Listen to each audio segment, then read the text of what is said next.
Salut Seb. Et alors, comment il va? Ça va et toi? T'es pas du tout dit poisson, t'es dit gibier. Mais Je non. pense que tu t'es trompé là. On va aller un peu dans le mur là avec ton histoire là. Mais c'est quoi que t'as préparé? Tu veux dire quoi, Gilles? C'est un tartare de cerf. Ah ouah. Non, sérieux, là par contre, on est dans la mouise, les gars. Là on fait un garum, on fait notre propre garum. On va passer un peu au dressage. On travaille avec on fait une marmelade de champignons. En fait j'avais voté ce côté terre-mer. Autant aller jusqu'au bout avec le champignon. D'accord. Tu vois, on vient juste mettre une fine couche en fait. Et c'est ça qui va venir faire le liant avec le cerf. C'est super joli. Tu vois, et on a juste fait une poudre de champignons. Et ça va venir corser le goût du champignon. Ça va donner une autre saveur au champignon en fait. Alors on y va, avec ça on va goûter un mas julienne de l'ami Olivier, assemblage de carignan blanc, grenache blanc et un peu de chenin, comme ils disent dans la Loire. Ah oui, dis donc. C'est magnifique, bon, tant pis, j'y vais. Hein.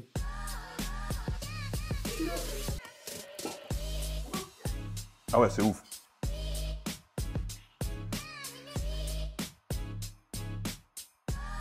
Ah non, c'est dingo, ouais.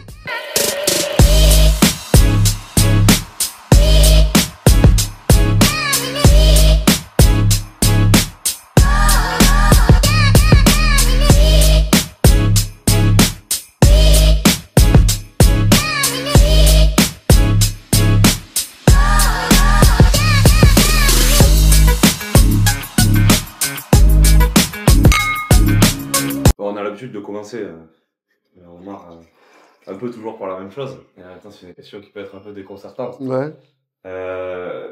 L'accord que tu nous as fait, ou plutôt le désaccord, Ouais. ça aurait pu être un échec. Ça l'a pas été. Donc, Ouais. félicitations. Mais est-ce que toi, Merci. dans ta vie, pour l'instant, est-ce que tu peux nous parler un petit peu d'échecs qui t'ont construit? Surtout professionnel. Après, échec personnel, c'est pas vraiment des échecs, je trouve. Mais échec professionnel, ouais, j'ai fait certaines maisons où je ne suis pas resté aussi longtemps que je le voulais. Pas parce que on voulait pas de moi, mais parce que ça me convenait pas. Et je regrette pas, mais je trouve peut-être qu'avec du recul, j'avais des choses à apprendre de ces maisons-là où j'ai pas pris le temps de forcer, on va dire. Et ça te convenait pas quoi? Parce que toi t'estimes qu'à l'époque t'avais pas la maturité, ou parce que les mecs te faisaient chier, ou Non, parce que t'étais pas au poste que tu voulais? C'était pas les, tu vois, c'était dans un palace et en fait, fallait faire 6 mois à la brasserie pour ensuite espérer aller au gastro. Et bon, bah, j'étais jeune branleur, hein, et 6 mois pour moi, c'était long et trop long en fait. Donc tu vois, j'ai fait 2 mois et j'ai pas forcé quoi. J'ai dit à un moment, je vais pas attendre 6 mois, je me casse. Ouais. Et on va dire qu'à la limite, c'est des échecs parce que je suis pas resté longtemps. On va dire ça. Il y avait la queue. Ouais, c'est ça. Il y avait on était 5 à attendre pour passer au truc. C'était soit tu attendais, tu prenais ton mal en patience, soit bah, tu partais quoi. Et du coup, je suis parti. Et tu penses que du coup, il y a des choses que tu aurais pu apprendre là-bas et que tu n'as pas appris, qui t'ont Ouais, ensuite fait non, perdre du temps? j'ai pas de regrets, mais c'est en fait, quand je dis échec, c'est que je suis allé dans un endroit où c'était mon rêve d'y aller, d'entrer là-bas, de travailler là-bas. Ok. J'ai fait 2 mois, je suis parti. C'est ça que je vois comme un échec. Et avec la maturité aujourd'hui d'un peu plus d'âge, tu te dis, Pas de regrets. ouais. J'aurais peut-être dû forcer. Peut-être que ça m'aura pris autre chose. Aujourd'hui, j'en suis là quand même, mais j'aurais peut-être dû forcer. Je vois l'échec en fait en termes de temps. Pareil, j'ai fait un restaurant en Suisse, un 2 étoiles, et en fait, pareil, j'étais parti sur un coup de tête, j'avais quitté Paris, donc c'était vers Genève. Et en fait, pareil, je suis pas resté longtemps. C'était les deux seules boîtes où je suis pas resté longtemps. J'ai fait 2 mois et le regret un petit peu, l'échec, on va dire, de quitter Paris, d'aller dans une autre ville et d'y revenir aussitôt en fait. Voilà. En même temps, ça prouve aussi que t'as de la suite dans les idées, que tu savais ce que tu voulais au fond. J'ai toujours su ce que je voulais, mais voilà, c'est en fait, tu sais, l'échec de pas avoir été, tu sais, de pas avoir été jusqu'au, Oui. d'avoir fait, tu sais, au moins tu te dis ouais, j'ai fait un an là-bas, j'ai fait.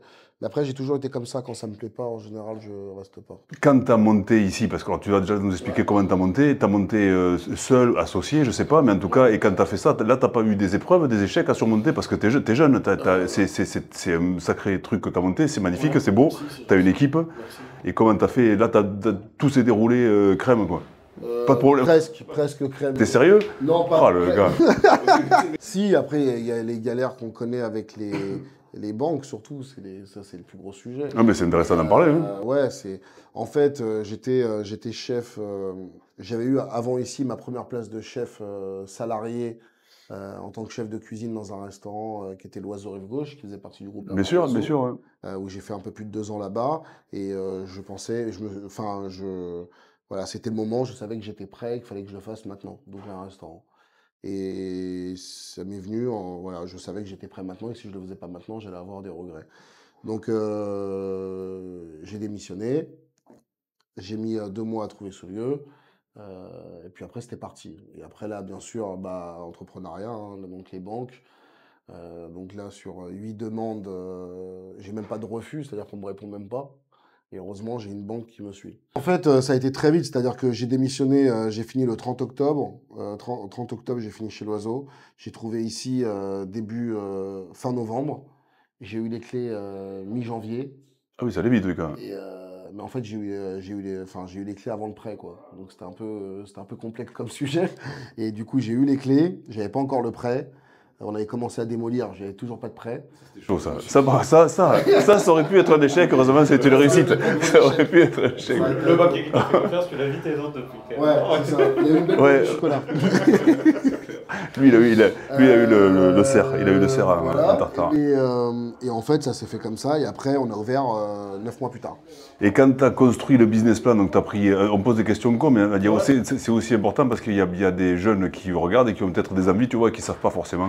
Ouais. Quand donc tu fais accompagner d'un comptable, comme moi, tu ne savais pas lire un bilan au début, mais tu as Ouais. fait un business plan, tu as fait quoi? Tu lui as dit, je prévois ça comme couvert, je voudrais faire un menu voilà. à temps. Moi, j'ai pris une feuille, un stylo. Oh oui, voilà, j'ai dit, voilà, nous, on va faire 14 couverts le midi, 14 couverts le soir. Et normalement, ça devrait passer, quoi. Et en année 1 de bilan, donc là tu as une deuxième année, Ouais. tu es serein, ça rentrait dans les chiffres, parce que mais est-ce Non. que ça s'est bien passé ou ça a été dur Non, ou... non, ça se passe très bien, on rentre dans les chiffres. Après, en fait, je suis face à une situation où il ne fallait pas que ça soit le contraire. C'est-à-dire qu'en fait, on est tellement nombreux ici et tellement de masse salariale qu'en fait, je me suis vraiment dit, je fais tapis sur tout. C'est-à-dire que je mets le staff tout de suite et faut que ça paye tout de suite. C'est-à-dire que voilà, faut qu'on chope l'étoile tout de suite. Et j'avais pas envie de me dire, on va galérer à 3-4 en cuisine, 3 en salle, ça va être bancal. Et on va peut-être mettre 1 an de plus ou 2 ans de plus à choper une étoile. Et là, on va commencer à se gratter la tête pendant 2 ans. Enfin, je voulais pas de ça. Non, bon J'ai calcul, dit, mais on prend risqué. le risque, on met du staff, on prend du staff compétent. Et puis on y va tête baissée, on se met à fond dedans pendant, toujours à fond aujourd'hui, mais bon, mais il faut que ça paye. Et heureusement, ça a payé. Donc alors attends, t'as ouvert, hein, t'as dit quoi, février? Non, septembre 2022. Septembre 22. Donc tu as eu l'étoile, hein, Mars 23, ouais. mars 23. Donc ça veut, alors comment tu fais en l'espace de 4 mois entre l'ouverture et le Michelin, comment tu fais pour attirer leur attention qu'ils viennent? C'est quoi qui se passe? Est-ce que tu fais savoir par des copains que tu es là? C'est quoi le truc? Non, le truc c'est que tu leur écris quoi. T'écris en disant salut, j'ai ouvert, j'étais là avant. Michelin, voilà, je m'appelle Omar, j'étais chef avant là-bas. J'aimerais renouveler le guide. S'il pouvait venir nous voir, c'est bien. Après, Ouais, aussi simple que ça, quoi. ouais, après, aussi simple que ça, après, il faut cuisiner derrière. Mais après, je veux dire, t'as pas, oui. C'est la première fois qu'on parle de ça. Et comment ça se passe? Tu sais quand ils viennent? Ah non, tu non, sais non, pas. tu sais pas. Ils viennent, tu sais pas que c'est eux ou Tu t'arrives? sais pas, tu peux te douter ou tu peux pas te douter, mais après, si tu commences à te douter de toutes les personnes qui viennent toutes seules ou à deux, ou voilà, bah, tu te rends malade, quoi. Donc tu te concentres sur tous tes clients. Ok. Et tu fais en sorte que chaque service, le prochain service soit mieux que celui de la veille. Et c'est tout.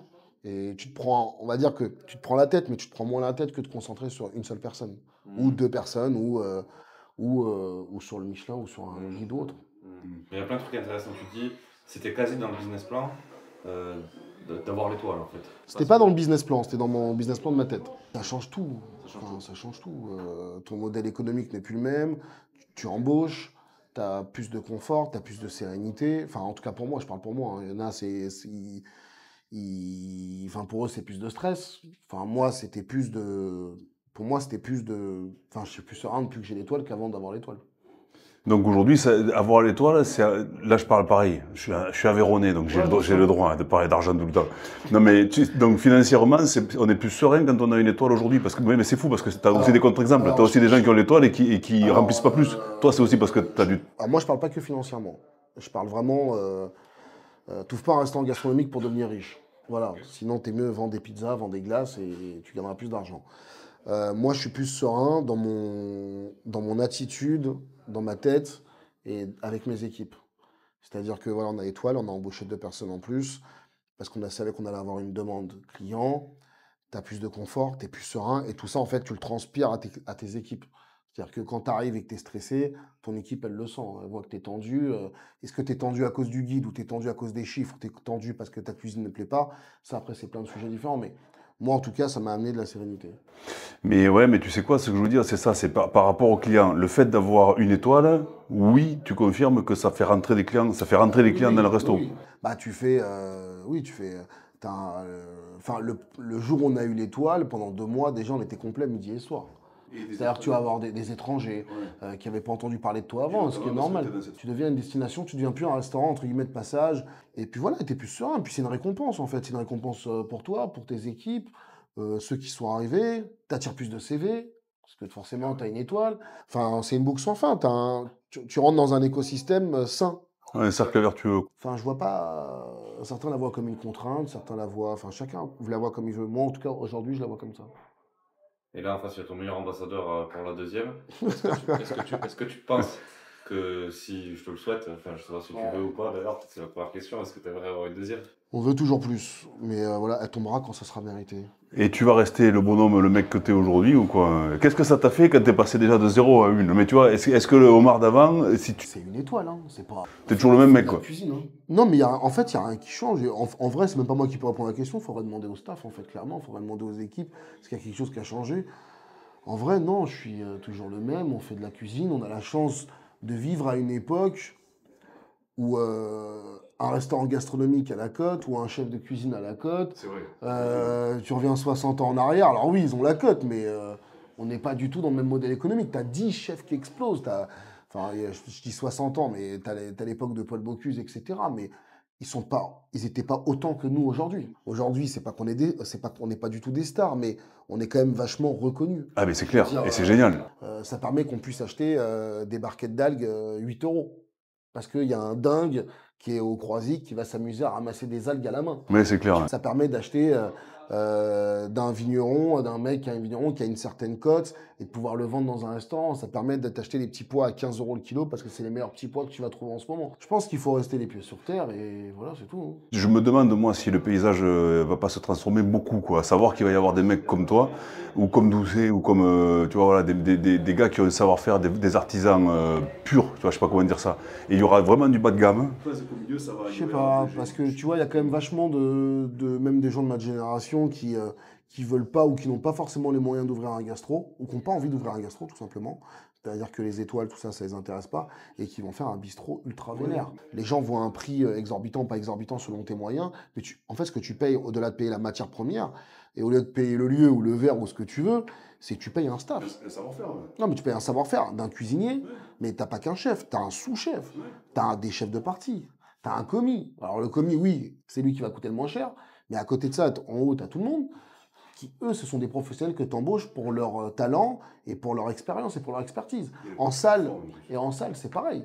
Tu payes un directeur de salle, tu payes un chef sommelier, tu payes un assistant sommelier. Donc en fait, c'est ça que tu viens payer et c'est cet écosystème que tu fais vivre. Quand tu vas boire une pinte à 10 balles et bouffer un tartare de bœuf éclaté dans une brasserie, je vais pas mettre toutes les brasseries dans le même lot, mais en terrasse à Châtelet, à part payer la Ferrari du patron, tu payes rien. Ah, c'est clair. Non, Alors, c'est pas cher. voilà, tu vois, c'est ça en fait qu'à chaque fois, j'essaie de dire aux gens, oui, bien sûr que venir manger chez Omar ou chez plein de copains, chez Jean-François ou quoi, tu as un savoir-faire, tu as un vrai accueil, un lieu super joli, et les gens s'assoient, vous considérez la personne qui met les fesses sur la chaise, voilà, et vous la considérez voilà, jusqu'au bout de l'expérience qu'elle fait. Moi, je le fais par passion et parce qu'il n'y a que ça qui m'excite. Et ce que je dis, c'est que demain, j'aurais voulu gagner de l'argent. Enfin, tu fais un troquet, tu fais une pizzeria, tu vends des glaces, tu fais des sandwichs, et puis tu fais une formule à 16 euros, tu fais un burger. Et t'as ta Ferrari. Parce que t'as ta Ferrari, mais je mets pas du tout les mêmes mecs dans la catégorie qui font des super burgers, des super pizzas, des super sandwichs. Parce que t'as des mecs qui se font chier, surtout à Paris, où t'as une offre food qui est dingue, à tous les prix, et tu peux très bien manger de 15 à 500 euros. Même à moins de 15 euros. Ça, il y en a des gens qui cuisinent et qui vont sourcer une bonne viande, etc. Ce qui m'excite, c'est juste de bien faire. Et d'être entouré de gens qui ont envie de bien faire. Je trouve que c'est déjà bien. Bon, et comment ça s'est construit, ça, ce parcours-là? Parce que tu as démarré directement au moment où tu arrives dans un palace parisien. Avant, c'est quoi l'histoire d'Omar Diab? Voilà, pur produit parisien. Je suis né à Vitry-sur-Seine. Voilà, j'ai 34 ans et j'ai commencé la cuisine à 15 ans par un pré-apprentissage. À l'époque, il y avait des pré-apprentissages. Tu fais pendant un an où tu découvrais les métiers de la restauration et de bouche. Et après, j'ai fait un CAP en 2 ans à Médéric, dans le 17e, où j'étais au Train Bleu en apprentissage. Et après, grosse brasserie, 300 couleurs par service, où j'ai appris Ouais, ouais, j'allais te dire, énormément. c'est là où t'as appris de dingue. Ouais. À 18 ans, du coup, j'ai eu mon CAP, et après, j'ai fait que d'étoiler. Moi, j'aime bien, j'ai une théorie un peu de l'exposition à l'ambition. Tu sais, que quand tu es à côté de mecs qui ont un peu d'ambition, en fait, ça élève ton ambition, tu vois, au fur et à mesure. Est-ce que tu dirais que ça... Quand je sors de CAP, je me dis un jour, je serai chef dans un palace.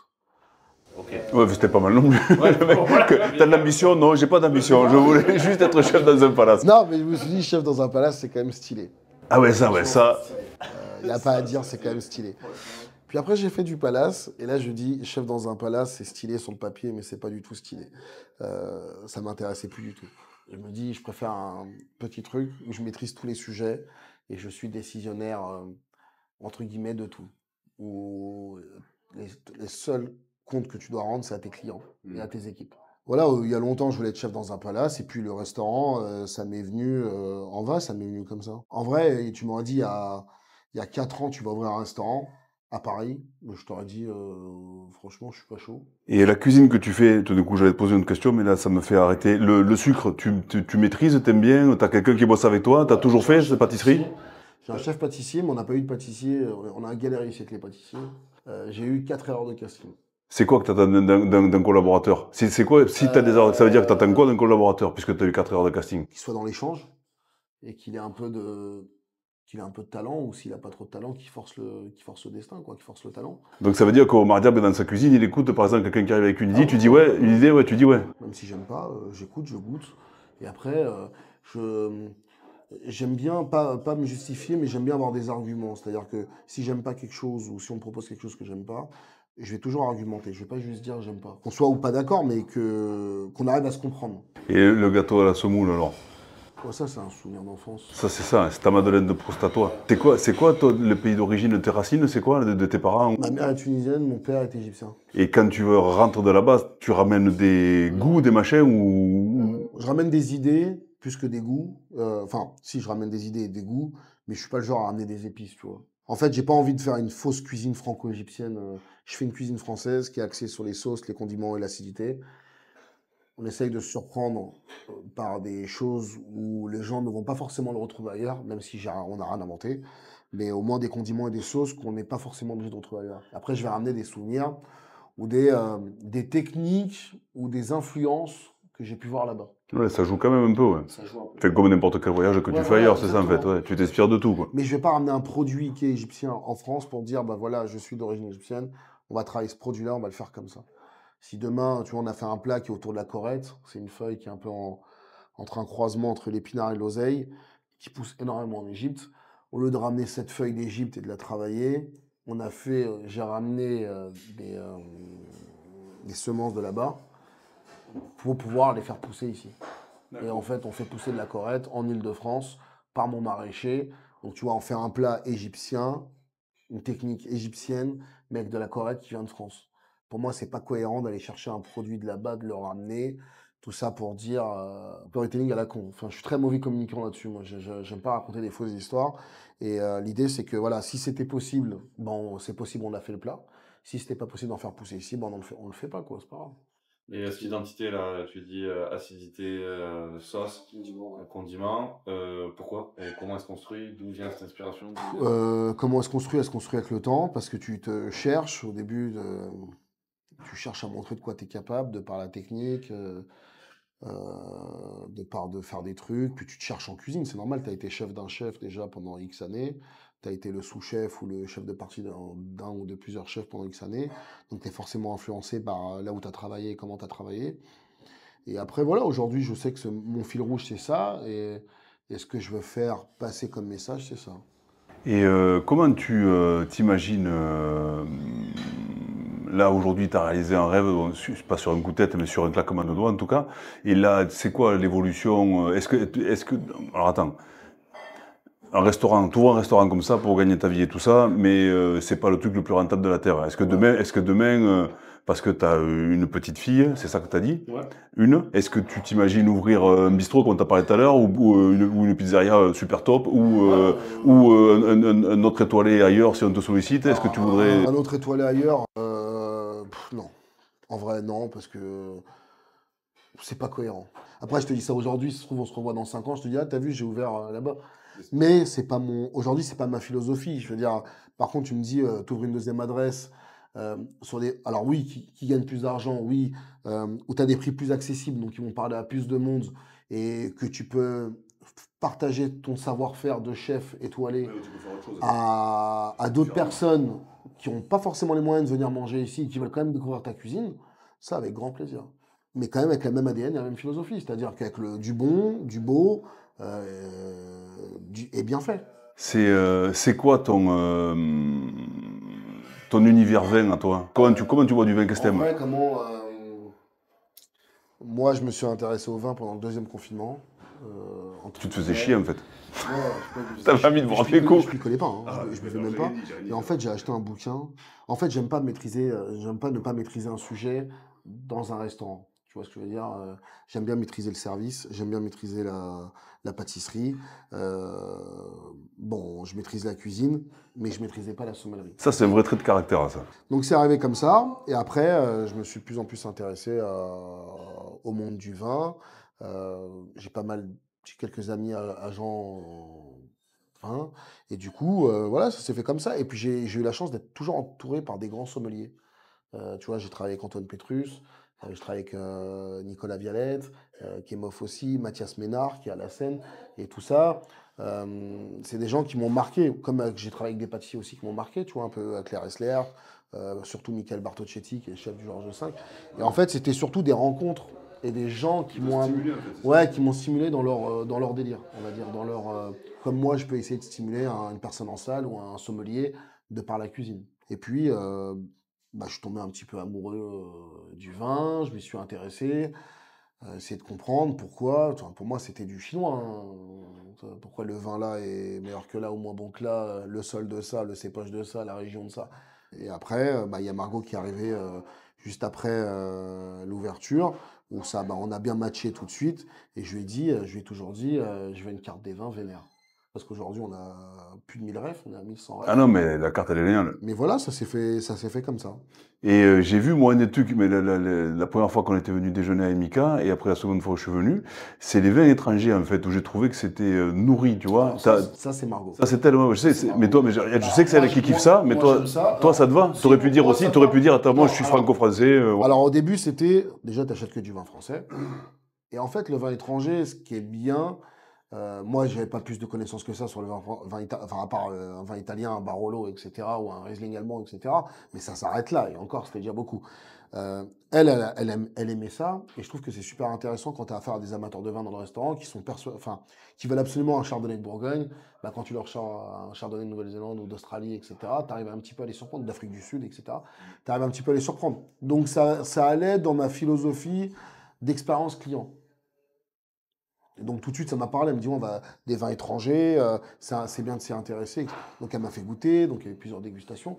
J'ai dit, écoute, c'est cohérent, on y va. Donc là, je connais rien, après au fur et à mesure, on a goûté, tu vois, que ce soit des vins suisses, des vins espagnols, et puis c'était cohérent avec ma cuisine, cohérent avec notre clientèle, et ça s'est fait comme ça.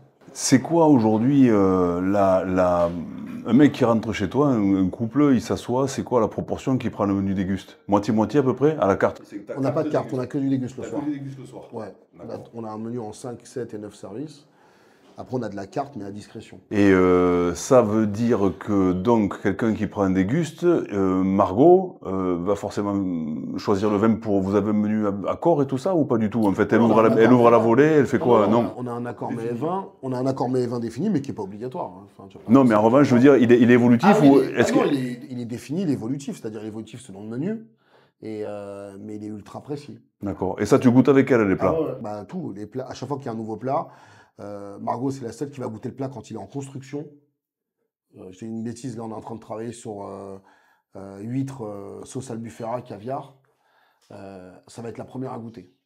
Je dis voilà, la sauce, normalement, c'est ça. L'huître, c'est ça. La texture de l'huître, le gras, l'acide qu'il va y avoir, le caviar, c'est ça. On est juste en train de finaliser le côté. Il va y avoir normalement un peu plus de végétal et commence à réfléchir à ça. Donc ça, c'est en amont.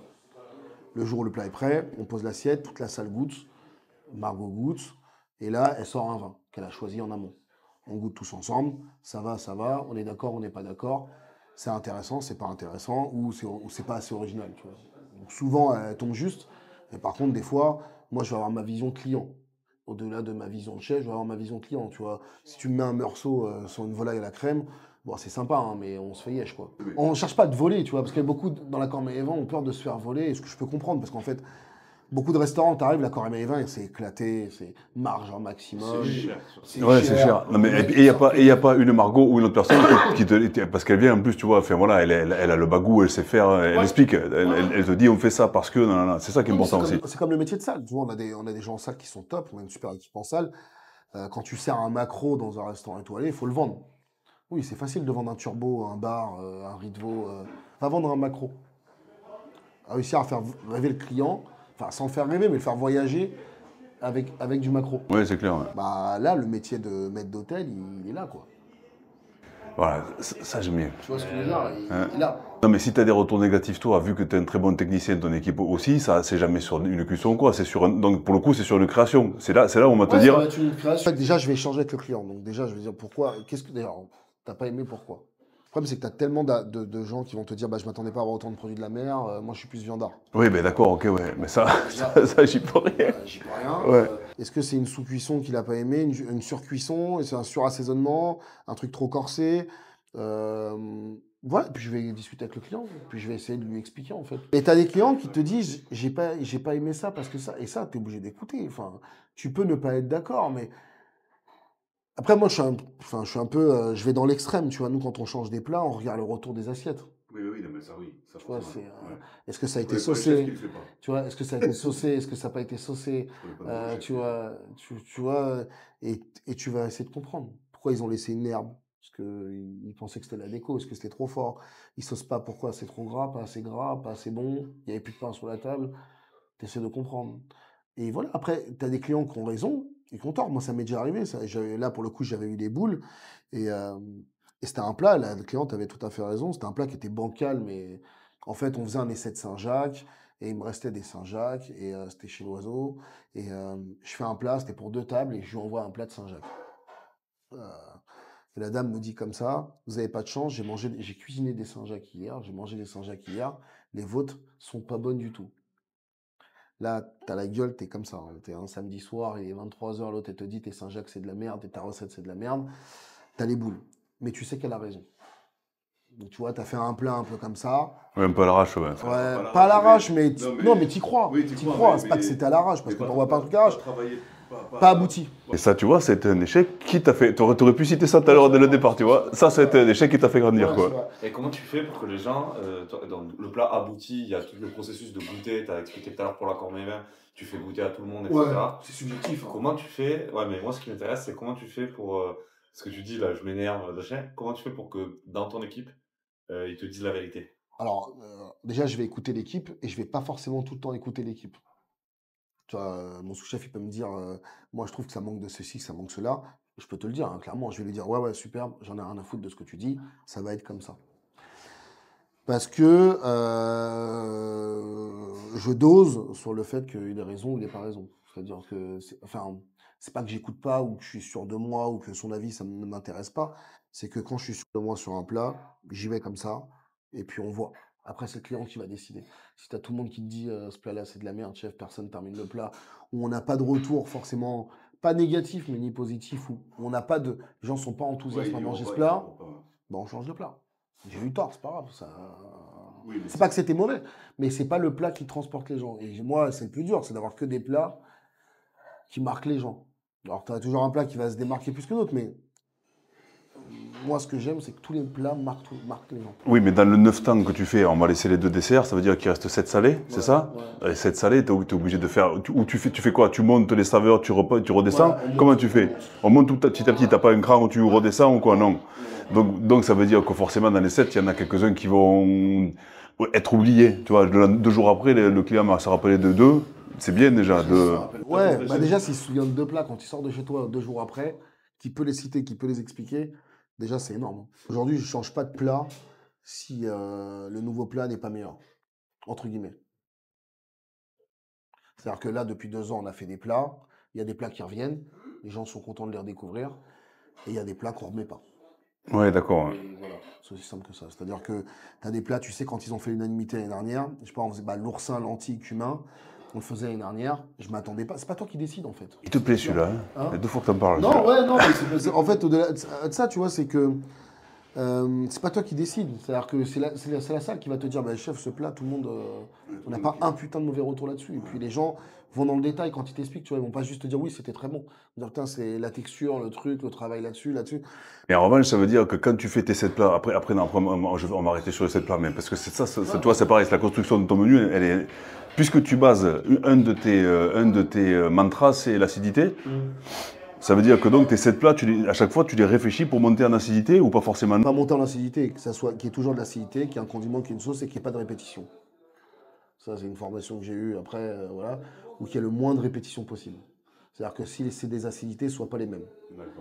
Quand je dis pas les mêmes, c'est que tu as une acidité de vinaigre, tu as une acidité de citron, tu as une acidité même d'une tomate, tu peux avoir plusieurs acidités, même si le vinaigre, si c'est l'acidité qui doit être, la répétition doit être le vinaigre, parce que nous on a beaucoup, c'est jamais le même vinaigre. C'est complexe dans les textures, dans les goûts, mais c'est lisible. Tu vois, on fait cèpe algue. Alors oui, cèpe algue, tiens, ça paraît original, mais c'est cohérent. T'as le goût du cèpe, t'as le goût de l'algue. Les deux fonctionnent à merveille. T'as la première saveur de sous-bois qui arrive, t'as l'iode qui revient, t'as le sous-bois qui finit avec sous-bois. T'as le gras, la crème de cèpe qui va bien enrouler le tout. Enfin, ça fait comme un vin, quoi. Comme un vin, c'est-à-dire que c'est une cohérence et il y a une lisibilité de la saveur et surtout, si possible, le plus long en bouche possible. Bon, ben allez, c'est le moment du questionnaire de Proust, Lipton et notre ami Bernard Pivot, qui malheureusement nous a quittés il n'y a pas longtemps. Bon, quel est ton mot préféré? Ça peut être de tout, hein, dans la vie, dans le professionnel, perso, c'est rien. Mot que tu préfères. Non, allez, passionné. Passionné? Ouais. Le mot que tu détestes? Verrine, ça j'en ai plein, ça. Vas-y. Verrine, patate douce, revisiter, tout ça je déteste. Ah, c'est pas mal, ça marche. Purée. Ouais, tout ça. Bon, qu'est-ce que tu kiffes, qu'est-ce que tu adores vraiment dans la vie? Je sais pas, vivre, c'est bien déjà. Je sais pas, travailler, vivre, te lever le matin, c'est bien. Qu'est-ce qui te fait vraiment chier alors, dans la vie? Qu'est-ce que vraiment qui te gonfle au possible? Quand ça se passe pas comme j'ai envie. On revient encore à tu vois, ce trait de caractère quand même. Quand ça se passe pas comme j'ai envie.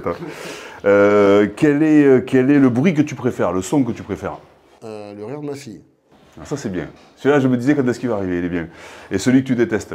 Le signe qu'il faut changer la couche. Non, le bruit que je déteste, les bruits en cuisine. Il n'y a jamais de bruit donc quand tu es ici, là, chez toi, non.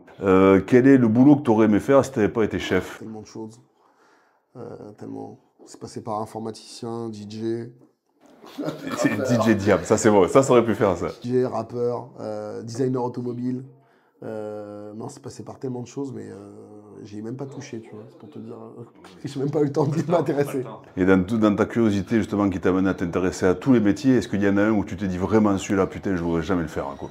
Bosser dans un bureau. Ah, le magique. Non, c'est tous tes confrères. Ouais, Thomas, il y en a, c'est à chaque fois, c'est pratiquement Bosser dans un bureau et bosser dans un bureau, mais je pense, tu vois, l'open space là, tu vois, l'open space avec ton ordinateur, tes 3 petits tiroirs là, ça me fait flipper. Si t'étais un animal, une plante, un minérale, n'importe quoi, tu serais quoi? Tu serais incarné en quoi? Ouais, un tournesol, je sais pas, non. Et dernière question, si Dieu existe et que tu montes au paradis un jour, qu'est-ce que tu aimerais qu'il te dise le jour où les portes s'ouvrent et tu rentres dedans? Tu aimerais entendre quoi? Que j'étais quelqu'un de bien, au moins sain, de quelqu'un de sain, on va dire, c'est tout. Voilà. Allez, merci pour ton accueil, Omar, c'était Avec top. plaisir. Merci. Merci mille fois.